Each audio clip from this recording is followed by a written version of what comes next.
गुरुर्ब्रह्मा गुरुर्विष्णुः गुरुर्देवो महेश्वरः गुरुः साक्षात् परं ब्रह्म तस्मै श्रीगुरवे नमः तस्मै श्रीगुरवे नमः तस्मै श्रीगुरवे नमः. We are in Kathopanishad part 1 verse number 19 we saw last week, and in the 19th verse it was told, where are we, 19th verse, एषते अग्निर्नचिकेतस्वर्ग्यो यमवृणीथा द्वितीयेन वरेण एतमग्निं तवैव प्रवश्यन्ति जना संसृतीयं वरं नचिकेतो वृणीष्वा. In the 19th century verse, it was told that Yamraj is telling that, O Nachiketa, this is your fire, O Nachiketa, which leads to heaven and which you asked for. You wanted to know the Vaishwanara Agni, and and you got it. You got it as a blessing in the second boon, and from now onwards, this was the summary. This 19th verse is the summary, and people will call it by your name alone. And oh Nachiket, now please ask the third boon. And having why he wants to, why is, see, this is very rare. Usually the devotee asks for boons. Oh, you forgot to give me the third boon. Here, the one who wants to give the boon, he is keen to become indebted. Oh, sorry, not indebted, to be debt free from a Brahmana boy. That is a lesson for us also. Never remain indebted to anyone. By manasa vacha kaya, be free. Always be empty. You can do good, but never, what you call, be in debt to someone. That will, otherwise that load of that debt continues to persecute us as we go through life.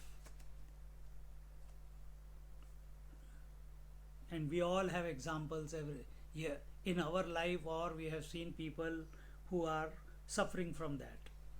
Now, having told this, in the, what you call, in the 19th verse, now in the 20th verse, before we begin the 20th verse, Adi Shankaracharya is making a statement. And what is that statement? I think we began it last week, but we'll continue talking about it today again. Na Atma Tat, this is now, I think that is the one.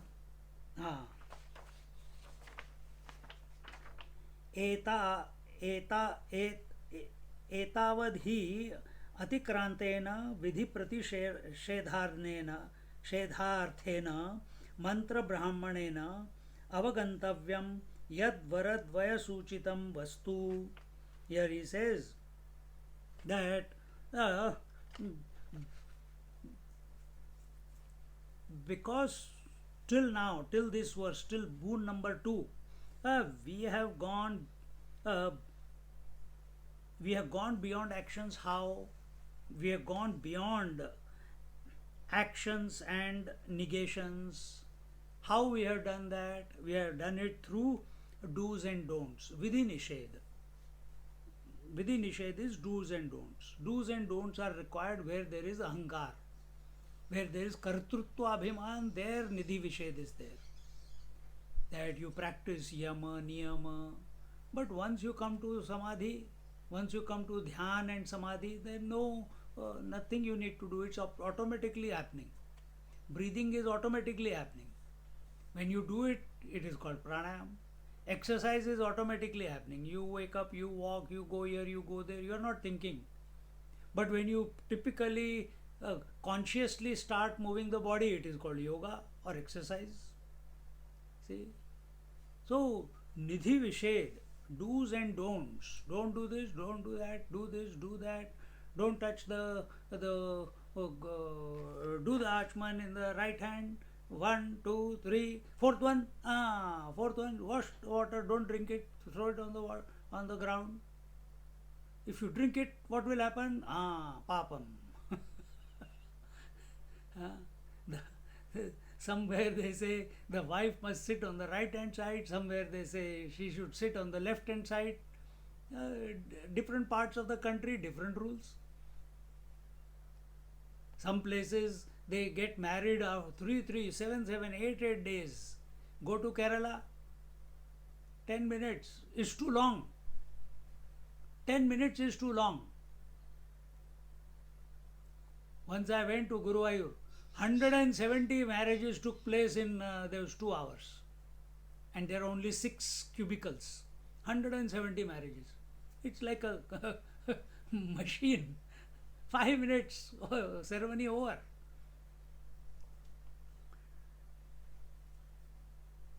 So here, what our Adi Shankaracharya ji is saying, that the person who only chants mantras, he has the knowledge of only that which is pointed out by the two boons.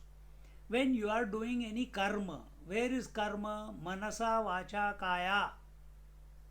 And when you are looking for a result, what is the result? What are you invoking? Vaishwanara Agni or Nachiket Agni, now called as Nachiket Agni. What are you invoking? God principle. Who is that? Ishvara. Who is that? Vishnu. Who is that? Lord Shiva. Ganapati. Kartikeya. So, what are you doing? You are keeping their image in your mind. You are working, you are taking their name, and you are working towards them. And that's what is told here.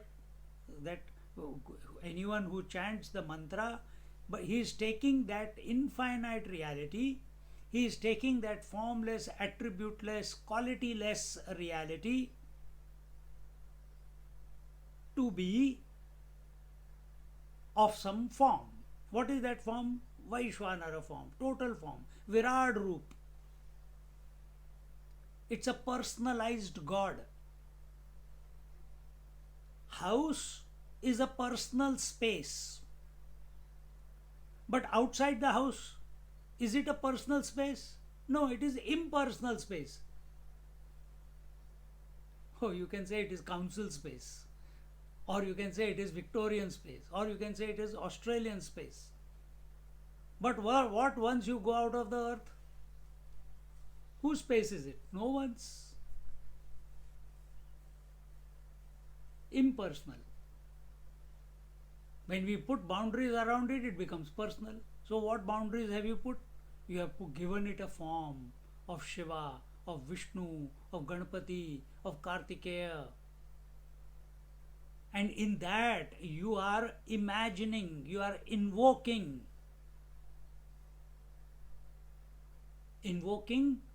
the grace of personalized God. And why you are invoking the grace? Because one basic error. You are not recognizing, you meaning we all, it keeps coming as you. We are not recognizing that we are in essence the totality. We continue to make the error, the mistake, that I am an individual, that I am only this body. And we don't stop there. We keep re-establishing that fact by possessions, by relations, by memories, by past, by future, by aspirations. See? And that keeps getting concretized, crystallized. What? The individuality. So, either you consider yourself to be an individual, and as long as you consider to be yourself to be individual, you are wanting to be free of this burden of individuality, because nothing is giving you happiness. This nothing is giving you freedom from samsara. So the individual then invokes the total, the Ishvara, whatever his idea of Ishvara is. So he invokes that. To invoke, what he has to do? He has to put some efforts. What are the efforts? If you take mantra, it is Vaikhari Madhyama Pashyanti Para. See? If you take it in a different way, one who is very body identified, he will do Havan, Home, Puja, etc. The one who is breath identified or body identified, he has understood. Because what he is asking, the one who is doing Havan Home, he wants the heavens, any of the seven heavens. So he thinks, if I keep chanting the mantra, if I keep invoking the fire, if I keep doing the Agnihotra, I don't want anything. Loka samasta sukhino bhavantu. What are you wanting? Did God appoint you to do the puja? Did God appoint you that, hey, I am very busy, you please keep doing Havan Home for the betterment of the Loka Samasta Sukhino Bhavantu? Is it? Did he ask? Nobody was told. Then why are these people doing it? Either they have been born in that family, so they are following the tradition. Others are doing it because they want name and fame and importance, that I am doing such a great job. I don't do anything for myself. I only do it for the society, and the society keeps him on the high pedestal. Third person, he will do it because he wants to go to the heaven. He wants to, what is heaven? He wants to merge into the divine. He wants to go to Indralok, he wants to go to Janalok, Mahalok, Satyalok eventually. So he wants to go into that loka. Going to that loka means being one with that deity of that, the boss of that particular loka. So that is why they invoke the fire, they do the puja. See? But what is the basic requirement in all these? Karma is required. You can do puja at a gross level, you can do puja at the vacha level. Manasik puja is there. And when you have weaned away from all this, you are in love with the Lord, you feel you are very close, then that Manasik puja, the physical puja drops away, Manasik puja drops away, because too many things to follow, step after step after step after step. And you don't want to, while doing Manasik puja, if meditation happens, then the guilt that, oh, I did not complete the puja, God will punish me. Then he does punish you because you are asking for it. Then what is the way out?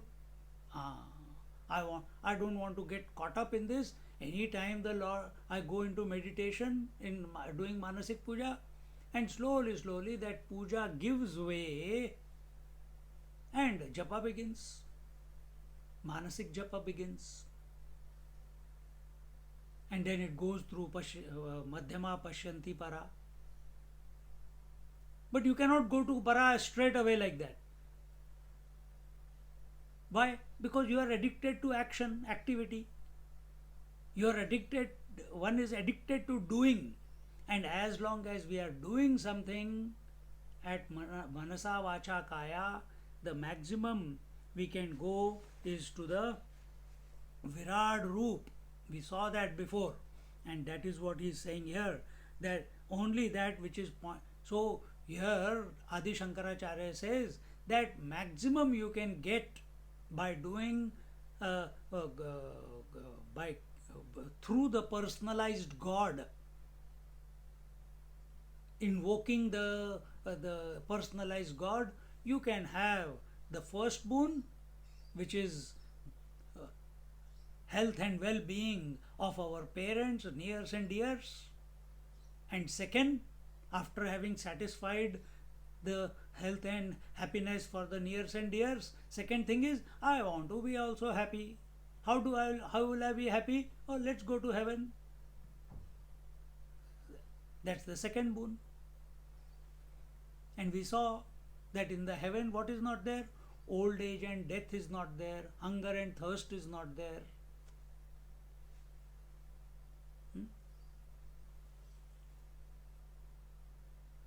Your desires are satisfied easily, instantaneously. So, in this manner, here it says that don't misunderstand that by invoking the personalized God, you can come to know Brahman.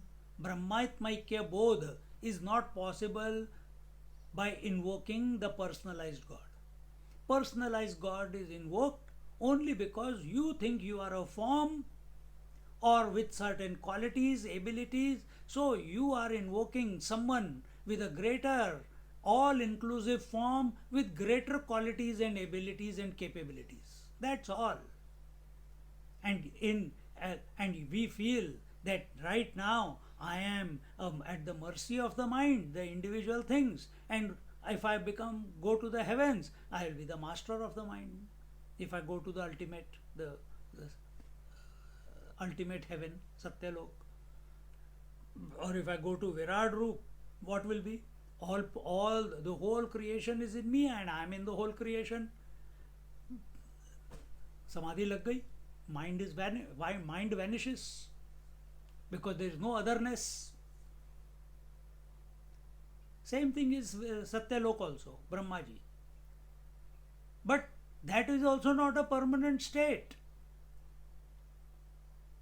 After 74 cycles of 14 times 74 cycles of Chatur Yugas, Brahmaji also becomes unmanifest. Again he becomes manifest after equal amount of time. So there also shunting is going on. Just like at the individual level, the shunting from waking to sleep, dream to sleep.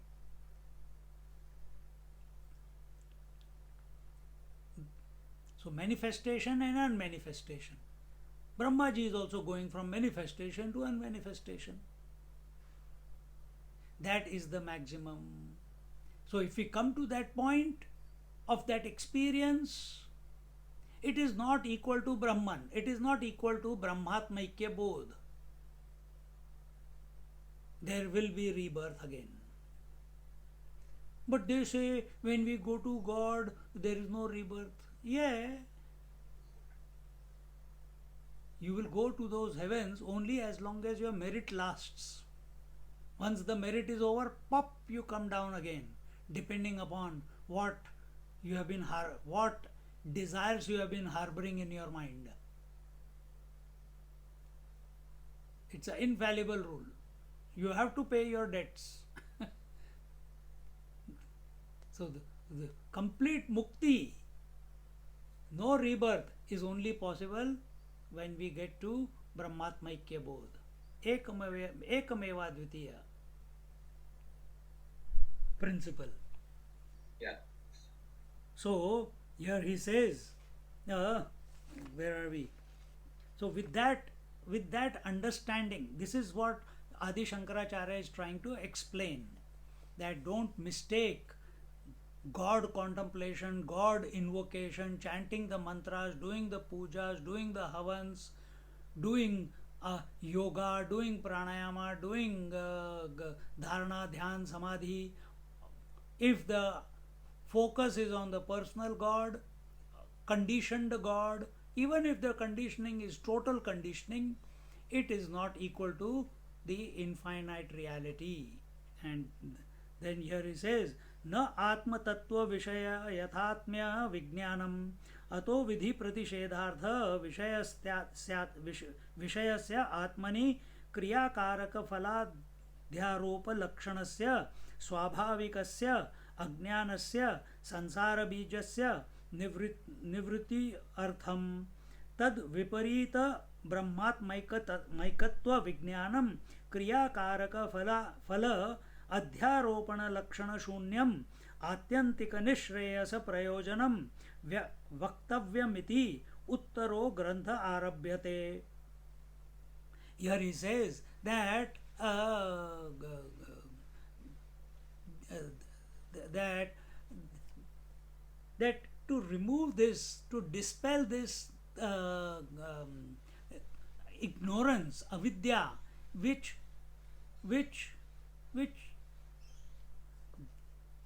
okay, here when he says na atma tattva vishayathatmya vijnanam, so for the first boon and the second boon, atma gyan is not the vishaya. Why are we in Upanishad? Remember the first lecture, first class? What was the subject matter? Brahma Vidya, isn't it? So with the first boon, did we get Brahma Vidya? No. With the second boon, did we get Brahma Vidya? Some believe that is the ultimate. Those who are God oriented, they believe it is the ultimate. But no. Upanishads are for Brahma Vidya alone. Then why did we introduce the happiness and well-being of our parents? And because that is a natural progression. When you see Upanishads, what are Upanishads? Sorry, Vedas. Vedas are made up of three parts.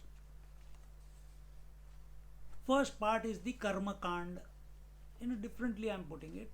First part is the Karma Kand. Second part is the Upasana Kand.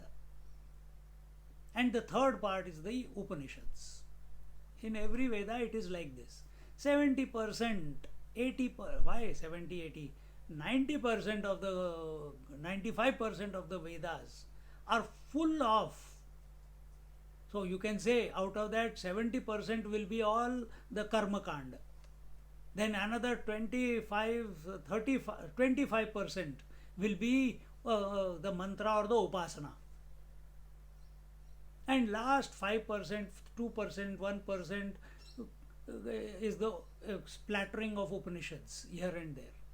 But every time this is going on, something is taken up initially from where you are. From there the whole journey begins, because you are body identified. For you the world is real.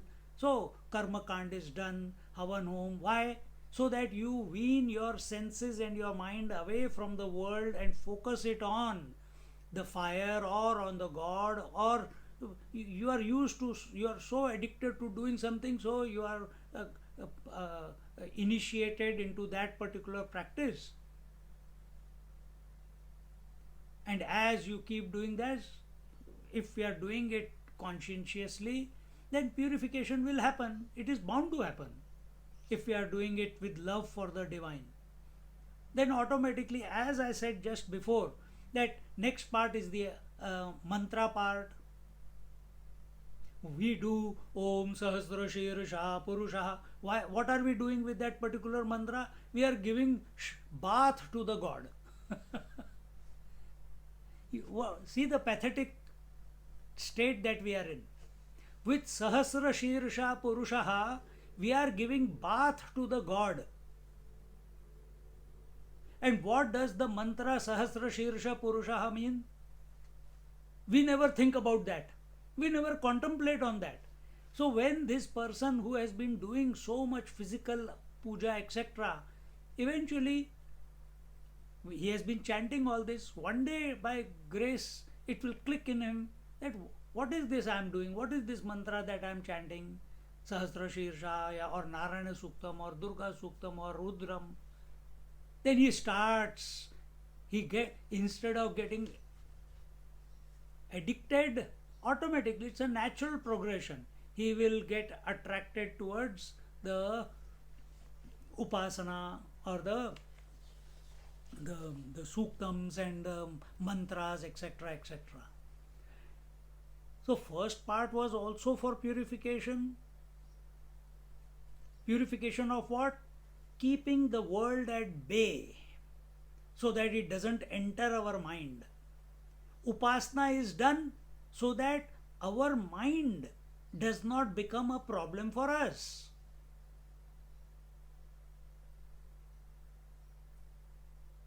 So first purification, world is not allowed to enter.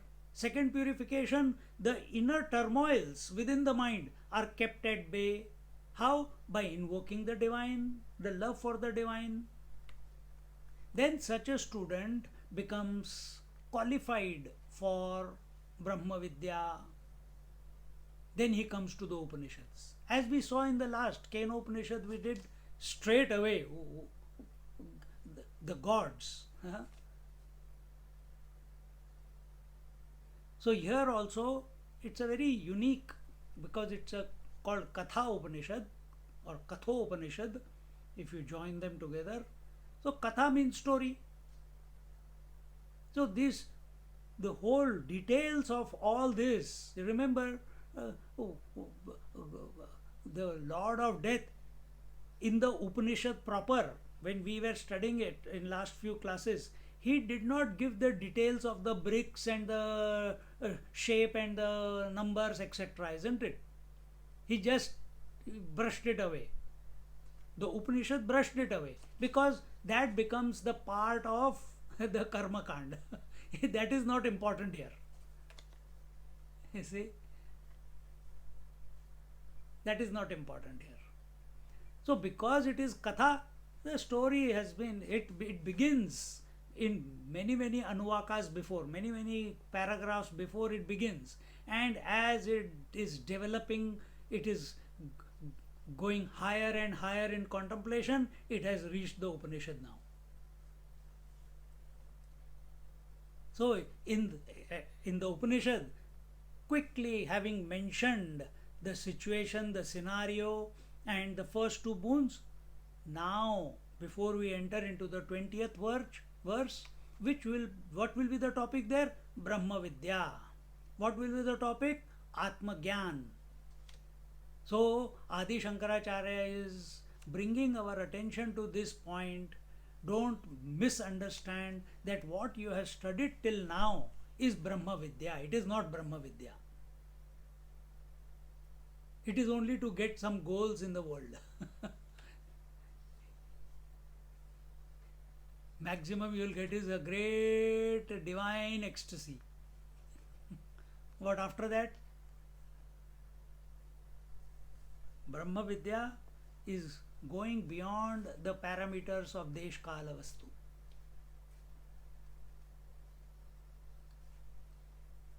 This is from negation point of view. Next stage, Brahma Vidya. From Brahma Vidya's point of view, there is nothing but the self, and there is not, and that is a unspoken realization. It's an experienceless experience. Anyway, when it comes to that, we will talk about it. But here, let's just continue with this. न आत्म तत्व विषय यथा आत्म विज्ञानम. So the subject of the self, meaning knowledge of the self, is not the object of these two boons. So these two boons were not asking anything in particular with regards to the self or with regards to Brahman.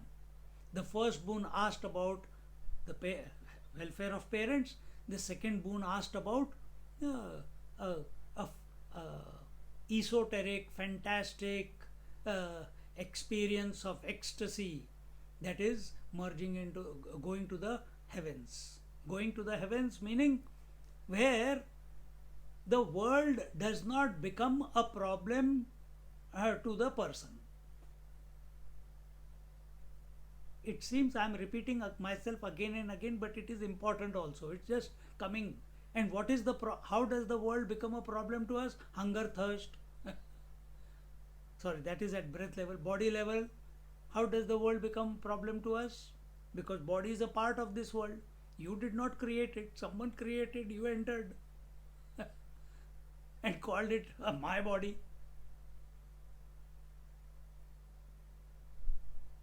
Old age and death is the problem. At the prana level, the hunger and thirst is the problem. At the mind level, likes and dislikes, or in other words, sukha dukkha is the problem. So we are continuously shunting in these two, and we want to be free. When we go to higher and higher uh, planes of experience, it seems we become free from this shunting business. And therefore, here he says,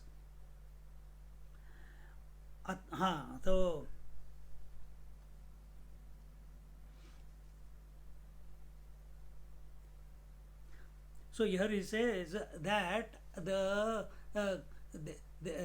to dispel this ignorance which deals with the uh, matters of the subject through the vidhi nished, and how does it do it? It does it by superimposing on the Atman. Atman is, and what does it superimpose on the Atman? It superimposes activity, karma, it और क्रिया. यहाँ पे क्या इन्होंने बोला है? क्रिया कारक फल अध्यारोप लक्षणस्य. So that is activity, agency, that is ahankar, the kartrutva bhav, and the enjoyment, that is the phala, whatever is the result. And this is what the jiva is. He is not considering himself to be free of activity, free of agency, and free of phala. So when we consider, when we are living in our daily life with these three, understand that it is a superimposition on the Atma, and this agency, activity and phala, this is the seed of all the samsara. See, this point is really nicely brought out in Yoga Vashishta, where sage Vashishta is telling Ramchandra ji. So it is, so where for whom is the sansar? Is the sansar for the samsar? Is the samsar for space, air, fire, water, earth? No. Is the sansar for Ishvara? No. So sansar is not for the God. Sansar is not for the Jagat. Then for whom is the sansar? Is the sansar for the Atman? No. You are, in essence, you are the Atman. So sansar is not for you also. Then for whom is the sansar? For whom is the imagined one? Correct. Imagined one, the superimposed one. So what is superimposed on the Atman?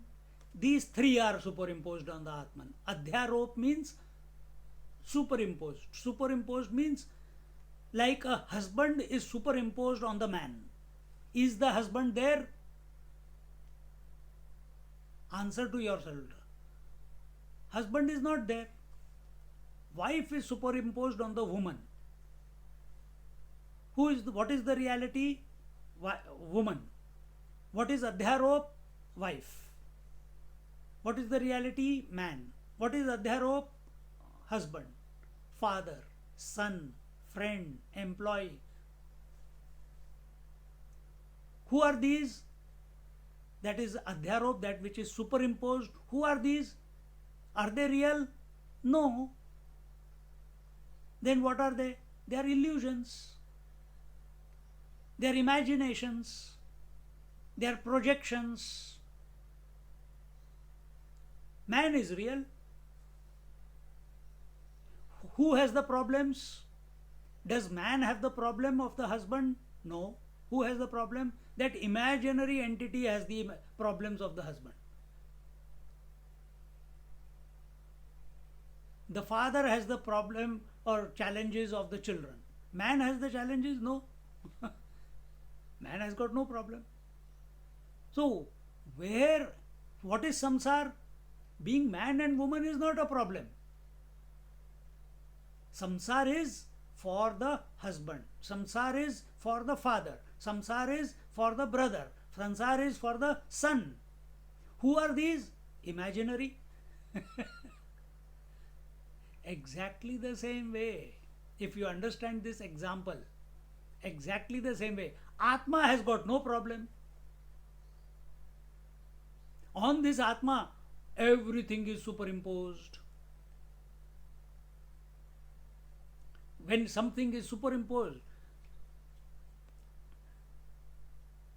that is taken to be real. And what are you taking real? You are not taking Atma to be real. You are taking that which has been posted, stuck to you, superimposed on you. We are taking that to be real. What is that which has been superimposed on us, subjectively speaking? Now, what is superimposed? The intellect is superimposed, the mind is superimposed, the breath is superimposed, the body is superimposed, subject and object is superimposed, the thought which cannot be formed without subject, object and the instrument knowledge, that is superimposed. Birth and death is superimposed because you have now started taking to be the body. Birth and death comes along with that. Birth and death not only of the body, of the breath also, of the thought also. And it doesn't stop there. The outside world is also an expression. Day comes and day goes, the year comes and year goes, the relations are born, relations die. So it goes on, this superimposition. Why? Because you made the first mistake. And that mistake was, we forgot we are the Atman and we started taking ourselves to be the superimposed one.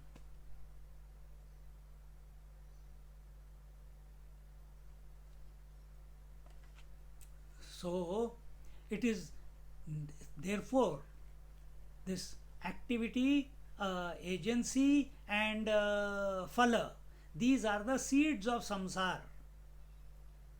So when we do Vaikhari Madhyama Pashyanti Para, what is it doing? It is pacifying the entire eruption of these ideas in our mind or thoughts in our mind. That is called purification.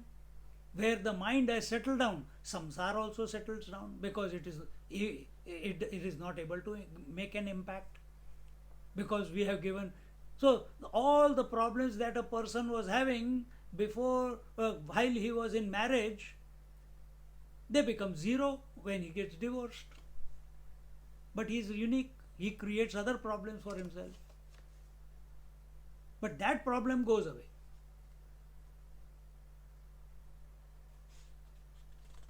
We have a disease, we go to a doctor, we get it fixed, it goes away. But it only gives way to another disease now. First wave, second wave, now third, fourth wave is coming of COVID. One injection, then second injection, now booster injection, then second booster injection. पता नहीं कब तक चलता रहेगा, इसका कोई and नहीं है.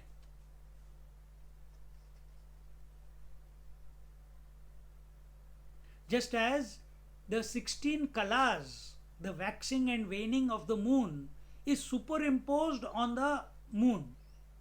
But from moon's point of view, there is nothing called waxing and waning. There is nothing called full moon and no moon from moon's point of view. Similarly, from Atma point of view, there is nothing of this superimposition. And therefore, here it is told that it is necessary to explain the knowledge of the identity of the Brahman and the Atman. This is Brahma Atma Aikya Bodha. Brahma, the total infinite reality, Atma, that infinite reality expressing the pure consciousness, which is expressing through this equipment, how they are one and the same. How, and this is very simply understood by every one of you, but we do not apply it subjectively. The space inside the house is the same space which is outside the house. Is there any doubt? कोई शक?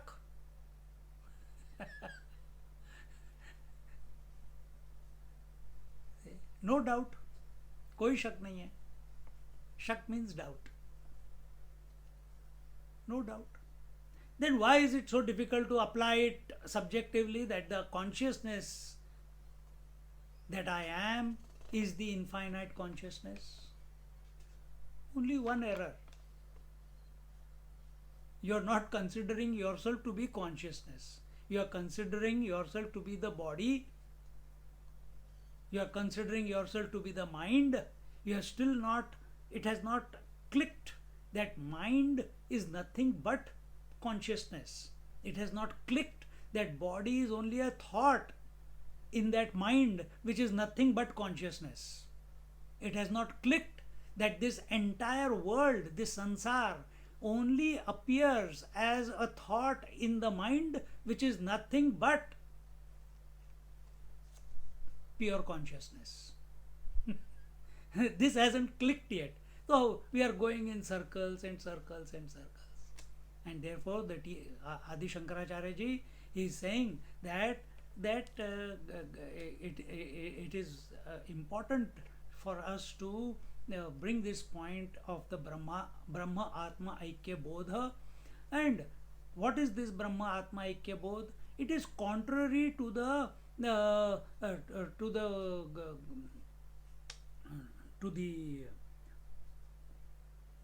what do you call, to what was previously explained, which is free from the fault of superimposition of activity, agency, and enjoyment on the Atman. See,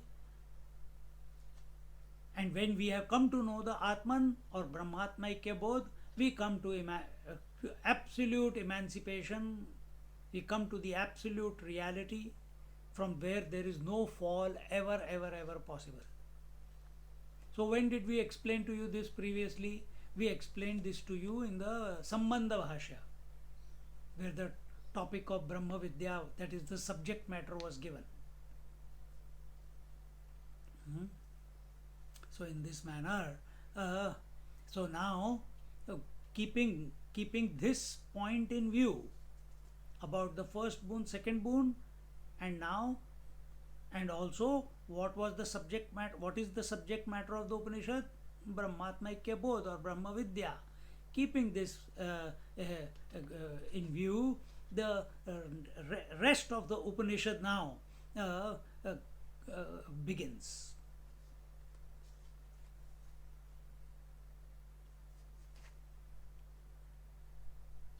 So now this is the very important anecdote which explains the knowledge of the Atman, and this knowledge of the Atman is the subject matter of the third boon.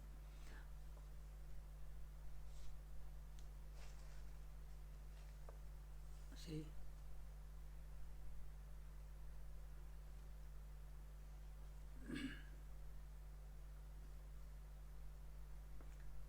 did we read that?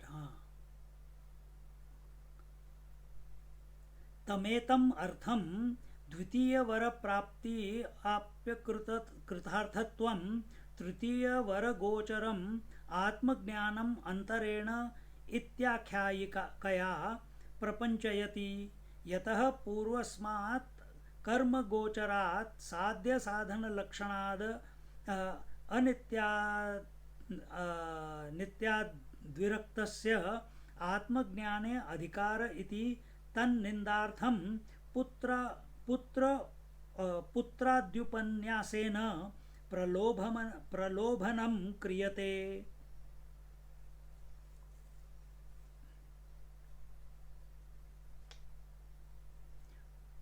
So, as we said, that with this, keeping this uh, knowledge of Atman in view, the third, that is the subject matter of the third boon, and all that is desirable by us is not achieved.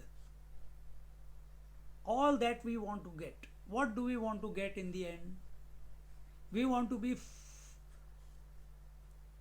if coming to the Satya Loka, even coming to Virat Roop, even coming to the totality, we are not going to be free from birth and death, birth, manifestation and unmanifestation.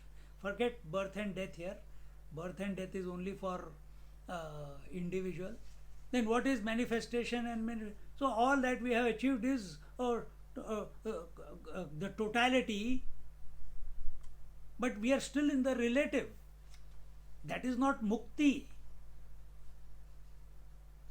That is not mukti. Very rare are the people who get to this knowledge of the Virat and gain the knowledge of the Atman also.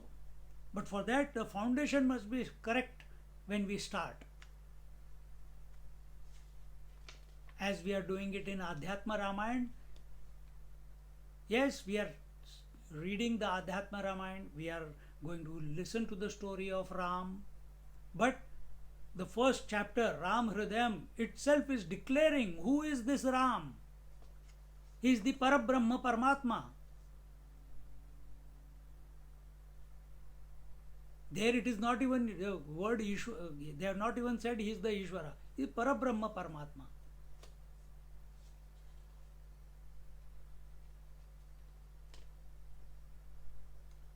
So in this manner, so by obtaining the second boon, we are not going to get Atma Gyan, because it is only those who are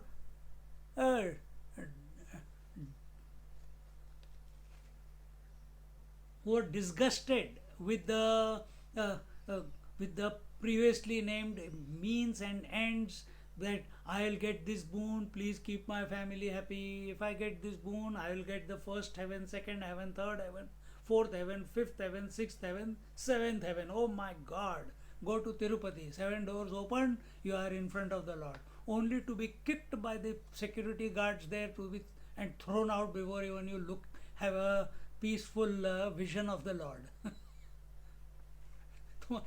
We only had that much of merit. How much? 1 second. See? So,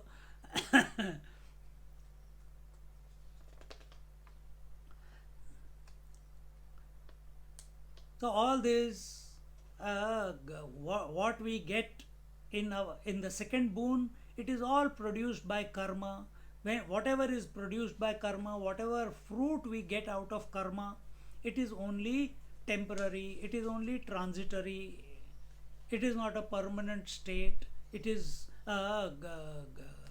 and therefore, to get to the permanent state, we have to go beyond the second boon, which is we have to go to the knowledge of Atman. And therefore, this addiction to karma has to be given up. This addiction that I have to do something in order to be happy, I have to do something in order to gain heaven, I have to do something because we have been doing it for so many years and so many lifetimes. So same methodology is employed Even in case of Atma Gyan, I have to do something in order to gain the Atma that I am.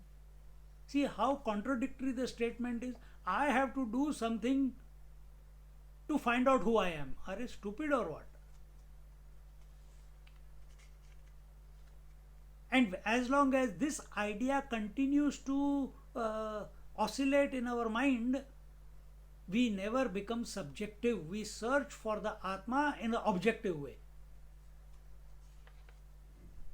See? And uh, uh, therefore, to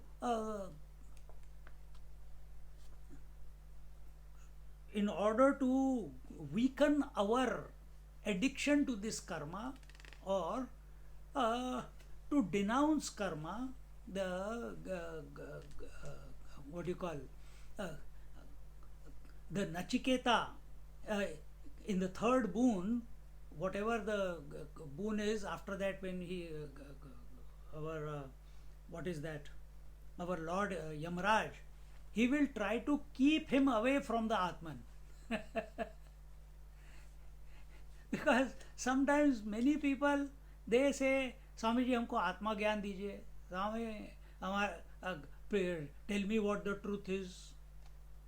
But are we qualified to know the truth? Are we really hungry? Is the mumukshutvam really there? Or is it a fad that acha, 2 years nothing to do, so let's attend satsangs, let's do chanting, let's do a little bit of japa in the morning and in the evening? Yes, you must have all observed that on a daily in the last 2 years, our time with ourselves has increased. So is that the reason that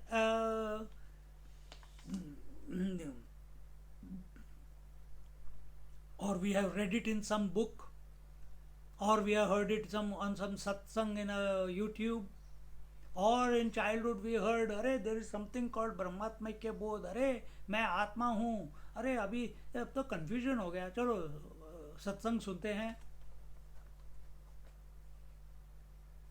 If it remains a part-time approach, it will never happen. It has to be full-time. It must possess you. Then we become qualified. And therefore here the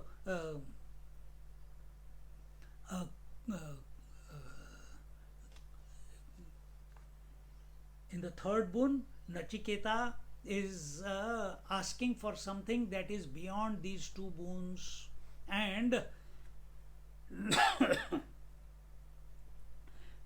and Nachiketa is being asked by the Lord of Death to name his third boon, and Nachiketa will ask. He will ask something other than these two. And we have already given you what the subject matter of the third boon is going to be. And then what does our Nachiketa say? The Nachiketa, now that will be the topic of the next verse. Nachiketa uvacha tritiyam varam nachiketo runishvet yuktah san. Here in the last paragraph, the last two lines, our in the Sambandh Bhashya, our Adi Shankaracharya ji is saying that Lord Death is now saying, "Oh Nachiket, now please ask your third boon."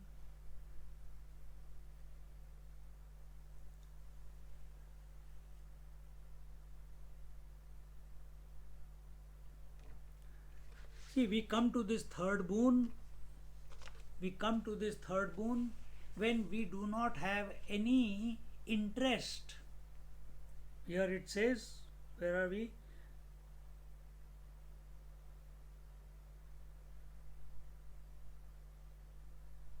Putradi upanyasena.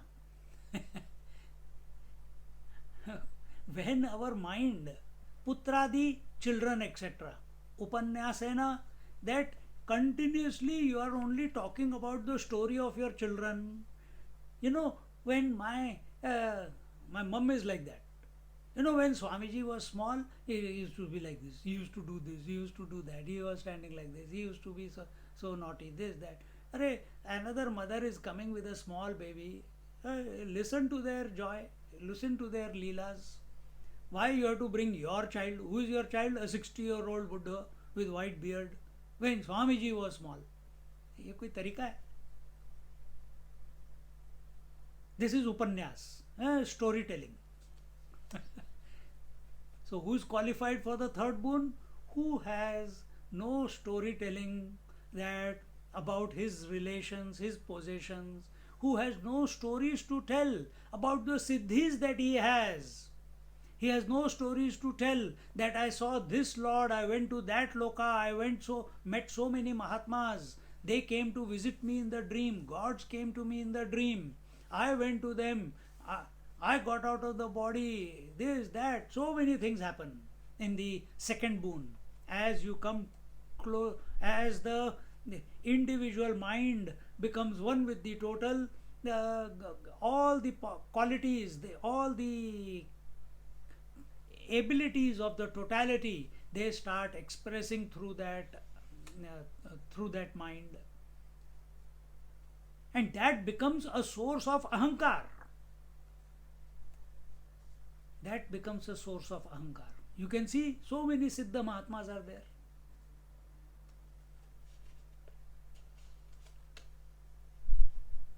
This is one way of looking at it. Our goal is not here to establish samsara. Our goal is not here to establish. Sansar includes the 14 lokas. Indra has his problem, Brahmaji has his problem, Shivji has his problem. Yes, they are better capable to handle those problems. We are incapable of handling our problems. Therefore, we pray to them. That's all. When all this is kept as the theme of the mind, we are not qualified for Atma Gyan.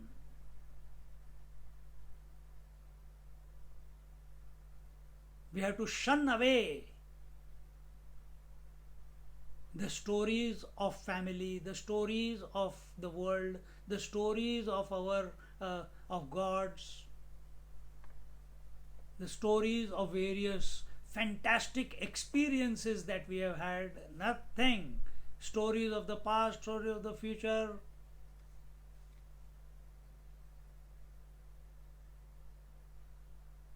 Remain silent.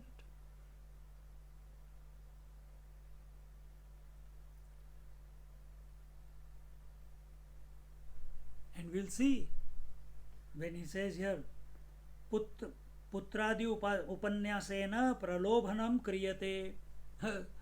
Nachiket will be given, he will be lured that, yeah, I will give you kingdoms, I'll give you this, I'll give you that, so that the death is trying to find out how keen Nachiket is going to be for the truth. Or is he still caught up in karma? Is he still caught up in upasana? Is he still caught up in wanting to be remain in the total? Is he clear?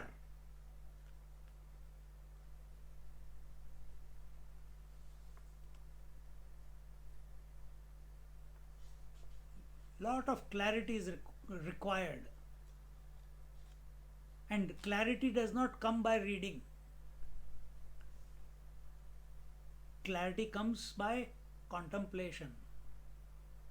Shravanam, Mananam, Nididhyasanam. Continuously reflect. Remain subjective. Then alone clarity will come.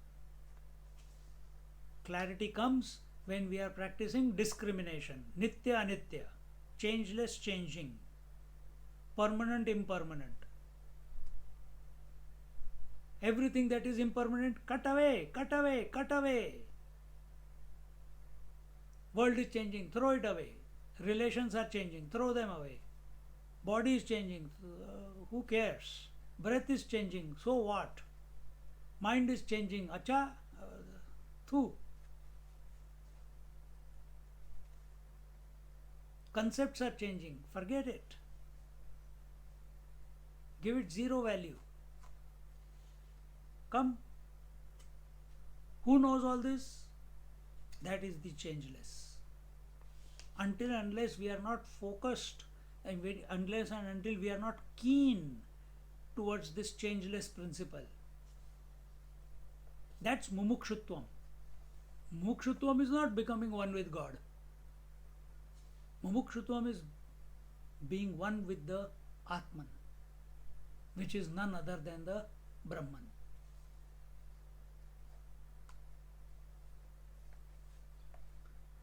So, our Lord of Death, he will give him lot of lures to distract him. Let's see how the story continues. So he says, "Hey Nachiket, please ask your third boon."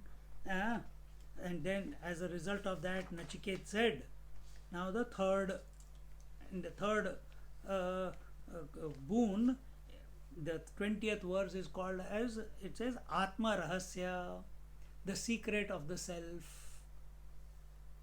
Yeyam prete vichikitsa manushye. Yeyam prete vichikitsa manushye. Astityeke nayam astiti chaike. Astityeke nayam astiti chaike. Etad vidyam anushishtastvayaham. Etad vidyam anushishtastvayaham. Varanamesha varas tritiyaha. Varanamesha varas tritiyaha. He says, ah,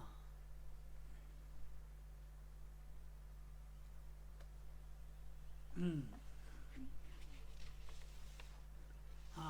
he says, Yeyam prete vichikitsa manushye astitya eke na ayam astiti cha eke etad vidyam anushishtaha tvaya aham varanam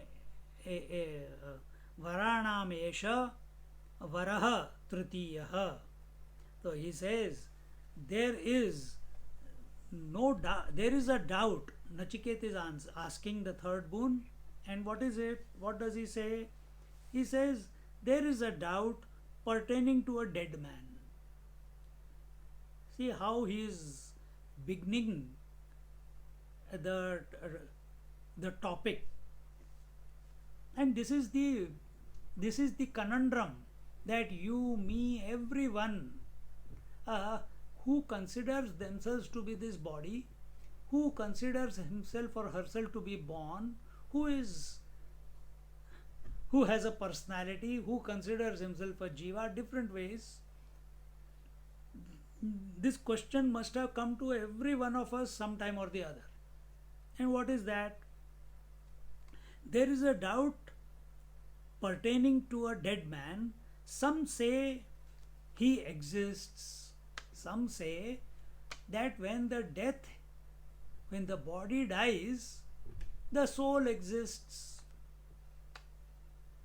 or the jiva exists, or the atma, whichever way you put it, doesn't matter, that he exists. And some say it doesn't exist. If body is not there, if jiva is not there, then what else is? If atma is not other than Paramatma, so who exists afterwards? Who is not existing? So who is existing? The soul. Does the soul exist after death? Or does the soul not exist after death? That is the question.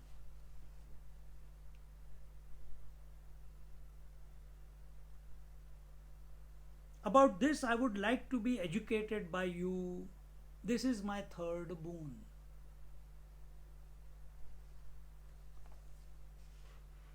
Many times we come across people who have come to the uh, threshold of death. They have gone to the heavens and they come back. And they say, "Oh, I was dead. I went to Saket. I went to Kailash. I was with Lord Shiva. I was with Vishnu. I was with him." And then they come back and they tell the story.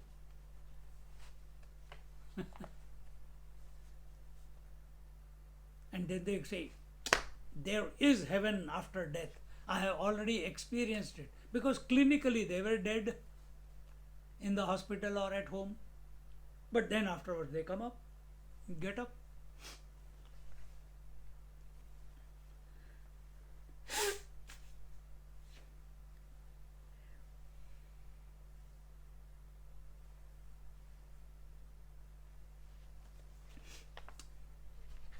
Anyway, let's see what Shankar Bhashya says. He says, यह इयं विचिकित्सा संशय प्रेते मृते मनुष्ये अस्ति इति एके अस्ति शरीरे इंद्रिय मनः बुद्धि व्यतिरिक्तः देहांतर संबंधी आत्मा इति. He says, in regards to a man on death or in death, some say he exists, meaning that which is other than body, mind, intellect, and has relation with being inside the body is Atman. In other words, what? He says,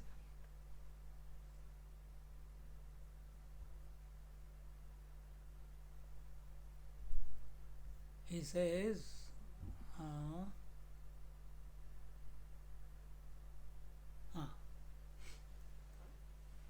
I ask, so now let's go step by step. What Nachiket is, he is not asking about his relations, he is not asking for God, he is not asking for heavens, and in other words, he is not asking for anything gross, nor he is asking for anything subtle. He is not asking for any material object. He does not want to get anything more of the world. World is, again, understand, world is gross and subtle. The subtler you go, the more expansive and inclusive it becomes. So he is not asking anything, because in those first two boons, everything was covered. So he says, what happens to the soul when it reaches its final death? Is it extinction of personality? Is it that, what is soul? Here when it said that that which is other than body, mind, intellect has no relations with being inside the body as Atman. What is soul? वो जो movie में दिखता है ना, टुक टुक टुक टुक कोई मरता है तो if Kumbhakarna is killed by Rama, some lamp comes out of his chest and goes and merges into Lord Ram. Ravana dies, something comes out and merges into Lord Ram. What is soul?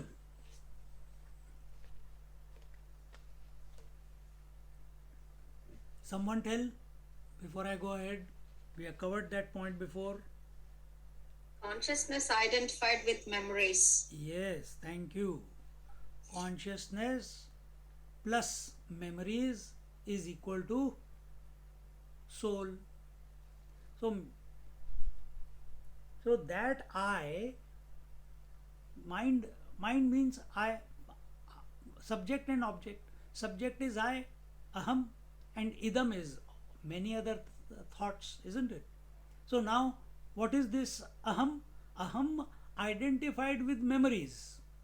Why? Because body is not there to be identified with. If he remains identified with the body and death takes place, such a person is called a Brahma Rakshas, or such a person is called a ghost. Because body identification is, he is thinking, I am still the body.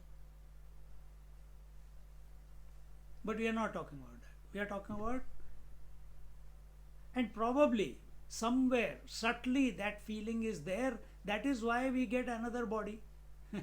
in the in the relative sense, the soul, when this body becomes incapable of supporting life, the soul leaves this body and waits for another body to enter. But that is our topic of discussion is not soul. Our topic of discussion is that uh, mm, that which is other than the body, other than the mind, other than the intellect, other than and and it has got no relationship with being inside or outside the body. It has got no here it is, I'm just adding to this particular commentary, that he has got no relationship with the waker, dreamer or sleeper, because he has one body in the waking experience, then he has another body in the dream experience, and he has got no body in the sleep experience. And this is going on every day. Watch. But who knows all this? Who is other than all this? Who is not interfering with all this? That is our subject matter.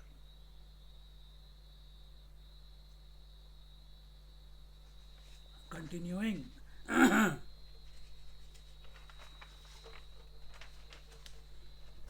एकेन अयम् अस्ति इति च एकेन अयम् एवं विधः अस्ति इति च.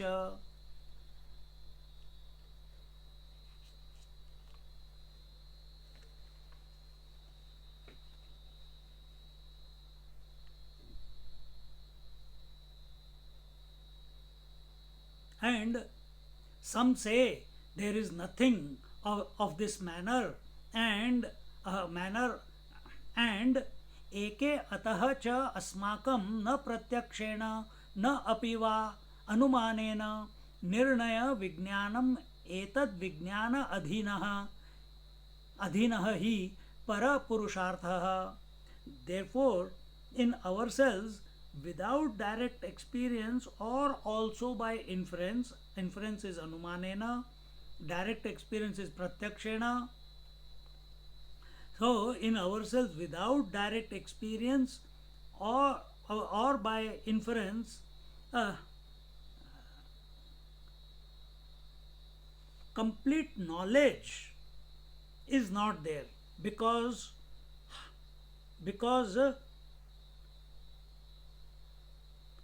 highest human effort is dependent on subject to this knowledge. Your effort in life is directly proportional to the goal that you set for yourself. So if I am setting the goal, I want to be rich in this life, I'll put that much of effort. Another person doesn't care for the riches of this world. He says, I want to attain heaven. He will put more efforts. Suaha, manaha, mahaha, janaha, tapaha. And as we go up and we reach Satyam, you will put even more efforts when you go to Virat Roop. But when our goal is Brahmatmaikya Bodh, after which there is nothing, it is the ultimate, it is the acme of the spiritual journey, and we are fired up by it. The urgency is there, clarity is there.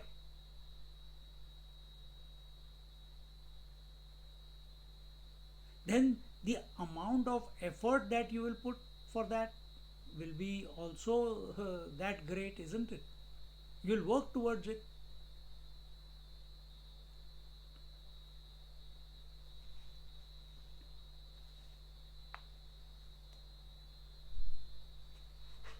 So when he says that subject to this knowledge, when we are contemplating on this knowledge, automatically Like when we are thinking of sleep, automatically the whole world drops away from our mind, isn't it?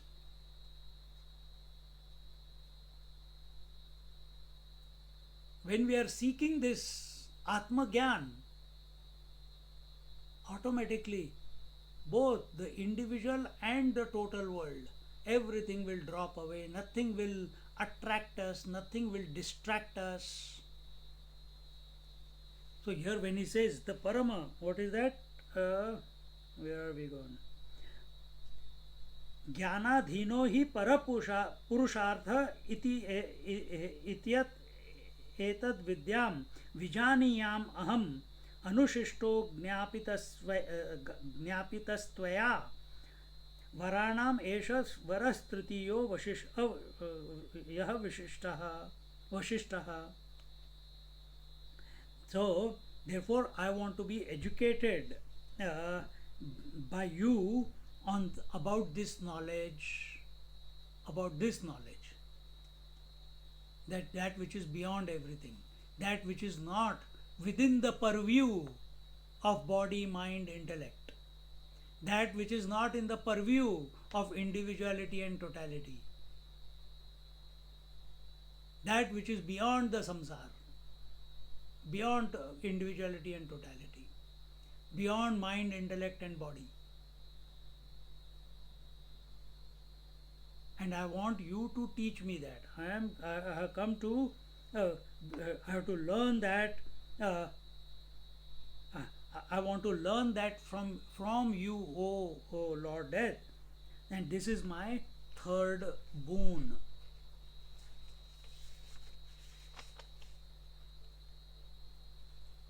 So in this manner,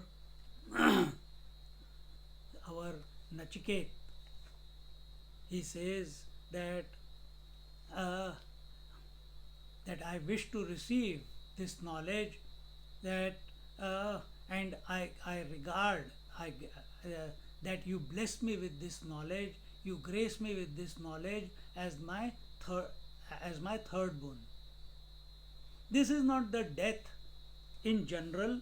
This is not the death we are talking about uh, in common parlance. But the other one, what is that? What is this death? This is death when the spiritual seeker transcends, when the spiritual seeker transcends all phenomena. Where is individuality and totality? In the phenomena. Where are the lower and the higher worlds of experience? In the phenomena. Where is the phenomena? In the mind. So we are not looking for any answer in the phenomena. Our Nachiketa, through the first and the second boon, he has already conquered the phenomena. Remember, if you remember, Lord Death put a multi-flowered garland around the neck of Nachiketa. That garland was the Prakriti.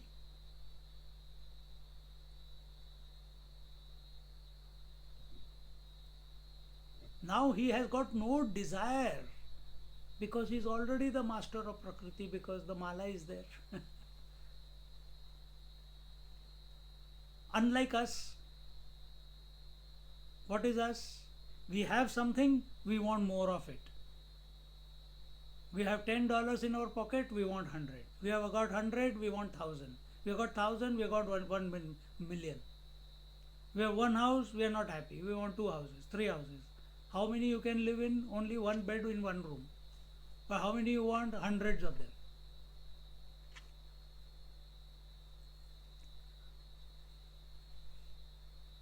Nachiketa could easily have asked, is there anything else in the Prakriti that you have not given me? Huh? He didn't ask that foolish question.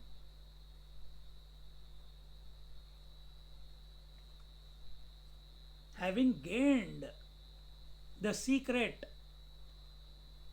fire got initiated into the knowledge of the secret fire, having got initiated in the knowledge of the secret fire, having repeated that knowledge verbatim back to Lord Death, his teacher, as the result, the Lord was so happy. Not only he named the fire Nachiket, but he also presented him with this garland, which represents Prakriti. We are scared of Prakriti. We are scared of the opposites in the world. We get excited, we get depressed. We get happy, we get sad. Success, failure. Victory, defeat.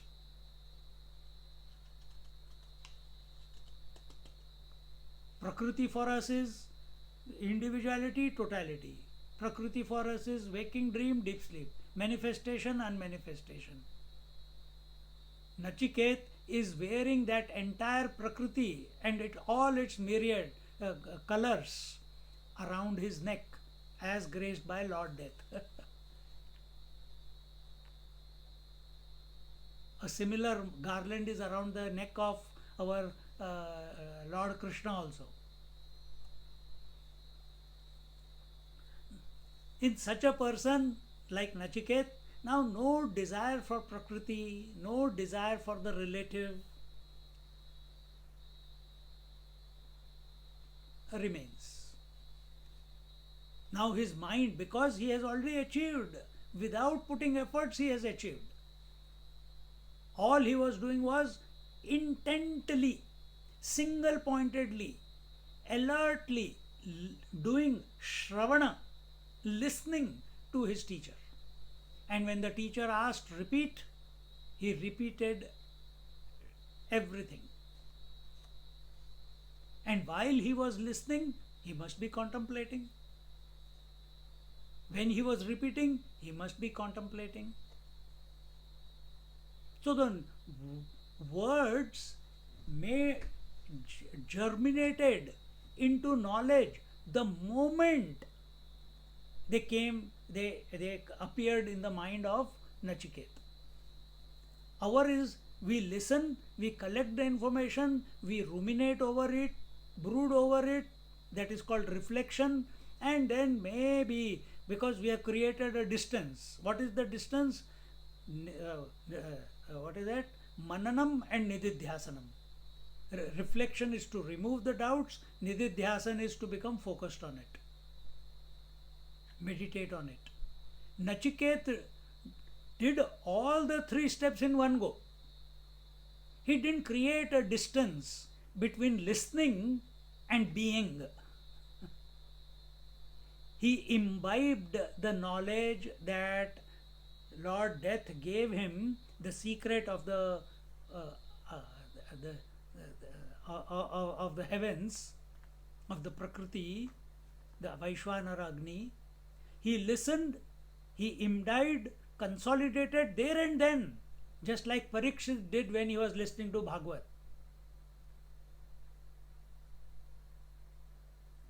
No delay between listening and understanding.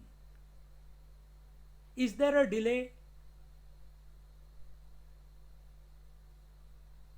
Is there a delay in the wife to appear when the husband comes in front of you, in front of her? Is there a delay? It's instantaneous, isn't it?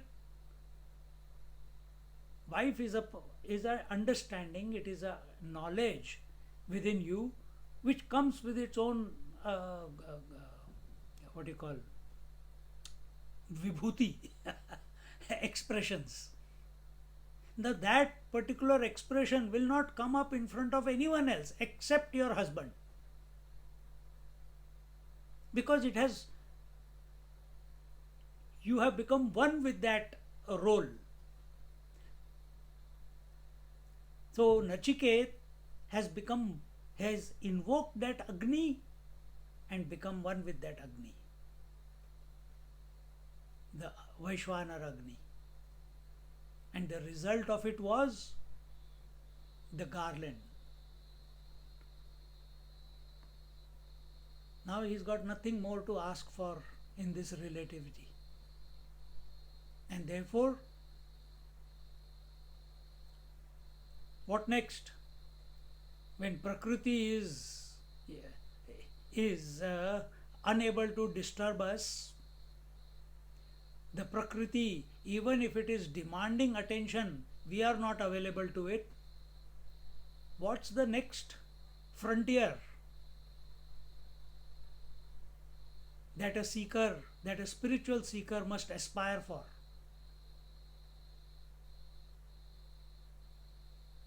Is there something after this Prakriti? Prakriti means phenomena. Prakriti means this world.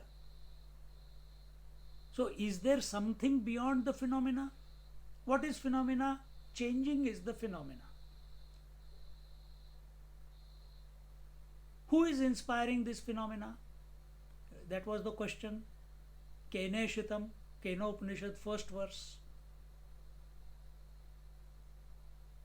Who inspires this phenomena?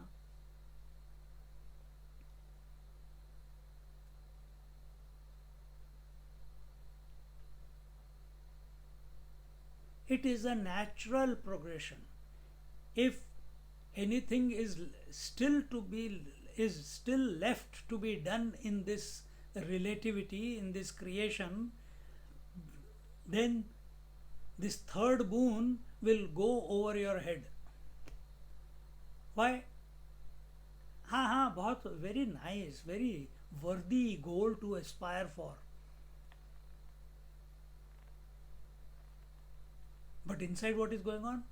Oh, I listened to a fantastic Upanishad. Now, how can I encash the Upanishad? Oh, I am blessed that I heard the Upanishad. A blessed mind is able to achieve anything in this world. Double your income. There are people who do that.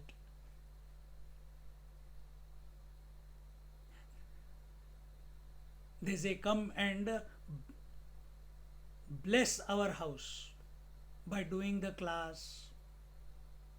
See?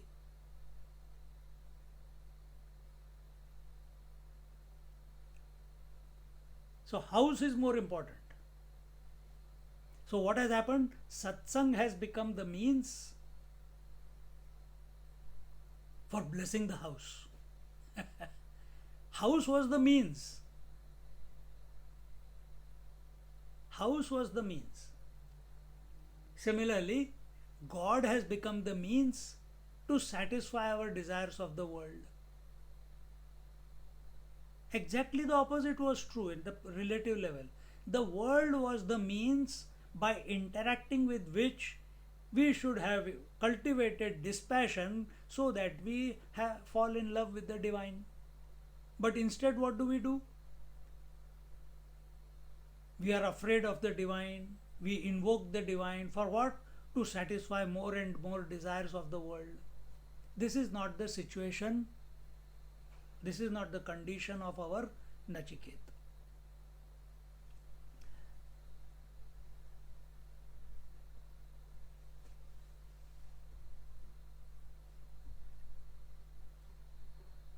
So when the soul, when the consciousness, individual, seeker, when he crosses all phenomena, does he continue to exist or does he no longer exist when he goes beyond the phenomena?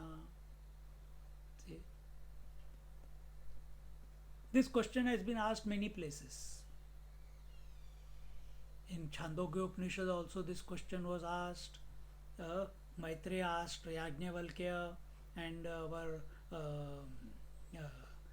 this question was asked to Buddha, Mahatma Buddha also, and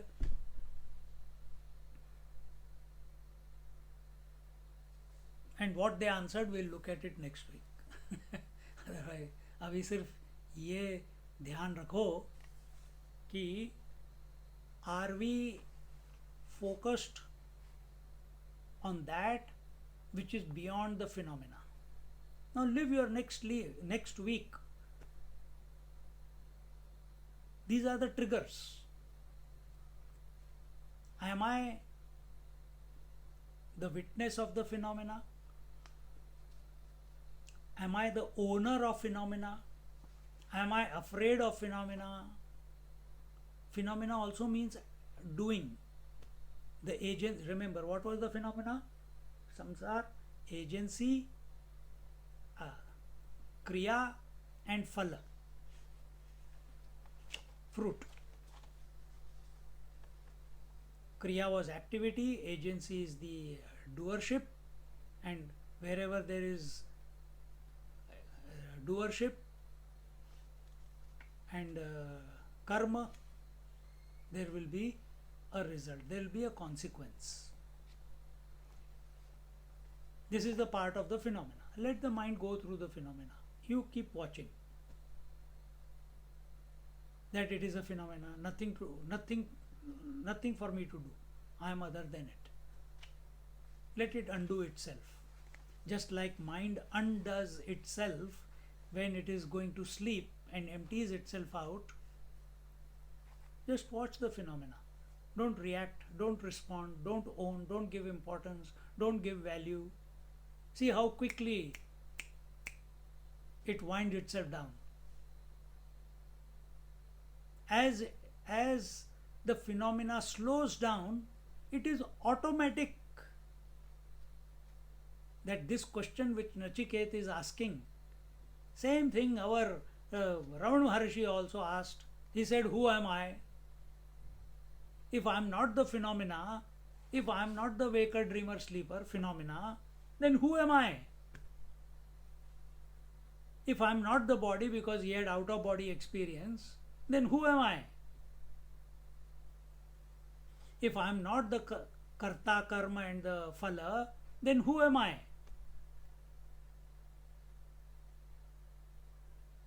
It is a natural progression, provided we have disentangled ourselves from the phenomena.